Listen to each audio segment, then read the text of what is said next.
In a recent interview, Jensen Huang boiled down Elon Musk's approach to three major pillars. One, deletion. Second, presence. And the third is urgency. In this video, I'll be taking the mainstream skincare routine and re-engineer it through the lens of Elon Musk to make it truly interstellar. Dr. Yuval Bibi here, dermatologist, and my mission is to break you out of the skincare matrix so your skin can finally work for you rather than you working for the skincare industry.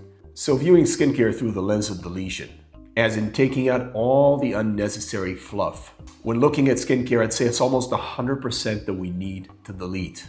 What you must realize first is that your skin works beautifully without skincare. In fact, skincare damages your skin by default, so you have to reel back from it with more of the damaging nonsense. Cleansers, deleted. Scrubs, deleted. Serums, toners, lotions, creams, deleted. The bare minimum of skincare is splashing cool water on your face to wash. Never scrub or rub the face to irritate it. If you're wearing makeup, sure, you can use coconut oil on a cotton ball to wipe the makeup off, then leaving the residual coconut oil on the face as a conditioner. If your face is dry, use a minimalist approach, oil-based moisturizer like Butter Oasis or Butter Blossom to moisturize it. That's it, no more bits. Now, presence. And this goes to address the robotic nature of current skincare culture. Don't be a skincare robot or a slave. Be present in every moment and anticipate what your skin needs. Now, more often than not, your skin won't need anything. However, if your skin is dry and sensitive, obviously, don't cleanse it. Don't make matters worse for your skin by stripping off the upper layers. Second, if your skin is persistently dry and sensitive, you may choose to moisturize the skin, again with an oil-based moisturizer of minimalist composition, 3 ingredients or less,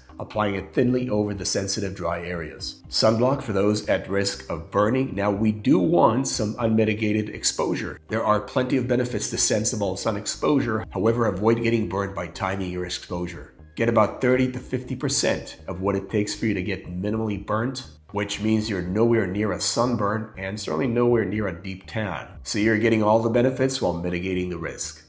Once you've gotten roughly 50% of your minimal erythemal dose or minimal sunburn, cover up or use sunblock. And finally, urgency. And I can't stress this enough. You have to act now. Your skin is right there. You must act with urgency when it comes to your skin as well as the rest of your body. This is your most prized possession. You must be there for your skin starting now. Take this approach with your skin starting now. Your skin and your bank account will thank you. So remember, give your skin exactly what it needs, nothing more, as anything extra can and will be harmful to the skin. Pay attention to your skin and always act in the moment. Don't delay what must be done now. If you appreciate this video, let me know in the comment section how that affected your skincare approach. Also, don't forget to share, like, and subscribe for more no BS skincare advice. See you next time. God bless.